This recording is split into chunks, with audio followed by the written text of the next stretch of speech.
Hello friends. तो आज मैं आपके साथ शेयर कर रही हूँ। आज मैं बना रही हूँ कढ़ी चावल।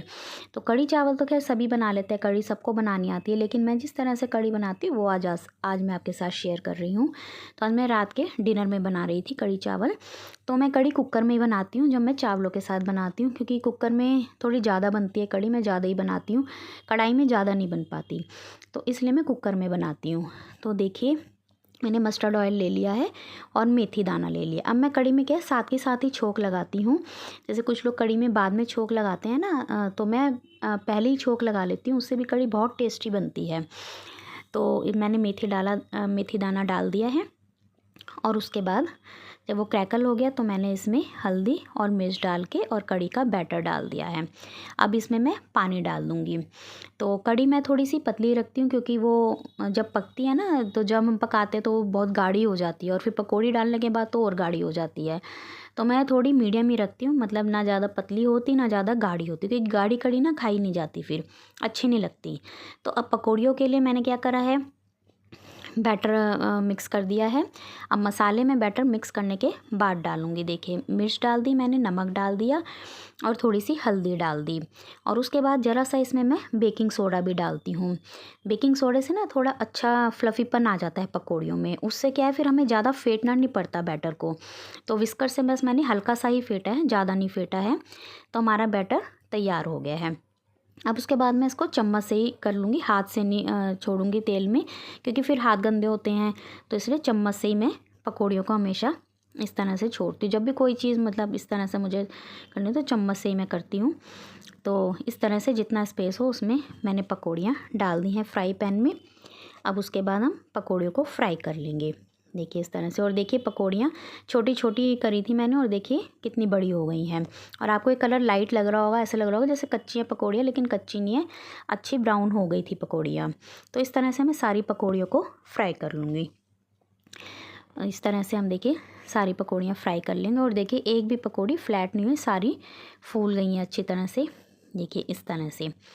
अब मैं क्या करती हूँ, इन पकौड़ियों को ना जब वो फ्राई हो जाती हैं तो पानी में भिगो दीजिए कुछ सेकंड के लिए, सिर्फ 4-5 सेकंड के लिए इस तरह से भिगो के, और उसको 4-5 सेकंड बाद ही निकाल लीजिए। तो इस तरह से बहुत ही ना ये फ्लफ़ी और बहुत ही सॉफ्ट पकौड़ियाँ हो जाती है, और जब इनको आप रूखी खाओगे ना तो बहुत टेस्टी लगती हैं। और इससे जो एक्सेस ऑयल होता है ना वो भी निकल जाता है पानी में भिगोने से। लेकिन ज़्यादा नहीं भिगोनी, नहीं तो फिर वो बहुत फूट जाएंगी। सिर्फ 3-4 सेकंड भिगो के और उसको आप निकाल लीजिए। तो इस तरह से मेरी पकौड़ियाँ बनके तैयार हो गई हैं। और जब इसमें कढ़ी में जब बॉयल आ जाता है ना, एक जो पहला बॉयल आता है, उसके बाद मैं इसमें नमक डाल देती हूँ, पहले ही नहीं डालती। अब इसको हम थोड़ा सा पकने देंगे। अब मैंने यहाँ पे चावल का पानी भी रख दिया है। अब चावल का पानी जब भी आप बॉयल करें ना, तो मैं इसमें कुछ बूंदे ना ऑयल के डालती हूँ। आप भी ऑयल की बूंदे डाल लीजिए, इससे क्या है चावल ना चिपकते नहीं हैं बनने के बाद। जैसे कई बार हो जाता है ना, चिपक जाते हैं, तो खिले खिले रहते हैं इससे चावल। नहीं तो स्टीम से ना थोड़े से वैसे हो जाते हैं चावल। तो कुछ बूंदे ऑयल की आप ज़रूर डालें, और चाहे तो ज़रा सी 1-2 बूंद नींबू की भी डाल दें, उससे चावल ना वाइट ही रहते हैं बिल्कुल। तो इस तरह से चावलों को आप पका सकते हैं। उसके बाद क्या है, जो किचन है ना थोड़ी फैल रही थी, तो मैंने हाथ किया, एक तरफ अब कढ़ी पक रही है, एक तरफ चावल।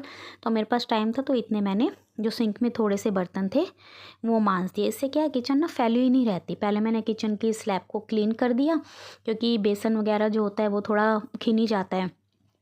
वो क्लीन करने के बाद उसके बाद फिर मैं बर्तनों को भी क्लीन कर दूँगी। उससे किचन जब क्लीन लगती है ना, फिर काम करने का भी मन करता है। तो हाथ ही काम करते रहो ना तो काम आसान हो जाता है, नहीं तो फिर बाद में और बर्तन हो जाते हैं, फिर ढेर लग जाता है। तो फिर सारी किचन फैली फैली रहती है, तो फिर ऐसा लगता है जैसे कितना काम बढ़ गया है।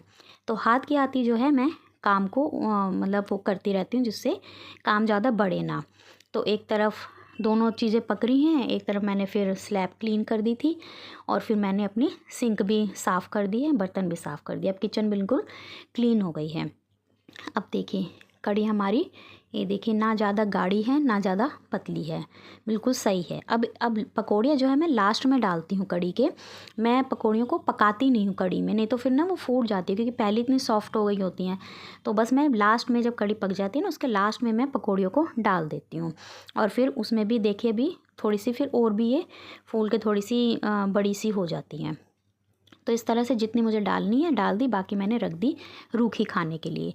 और अगर पकौड़ी जैसे कम रहती है तो मैं बाद में फिर कड़ी में खाते समय और डाल लेते हैं, तो उससे भी टेस्ट वही आता है। ये नहीं कि पकौड़ी मतलब वो ऐसे लगता है कि जैसे कच्ची कच्ची रह गई।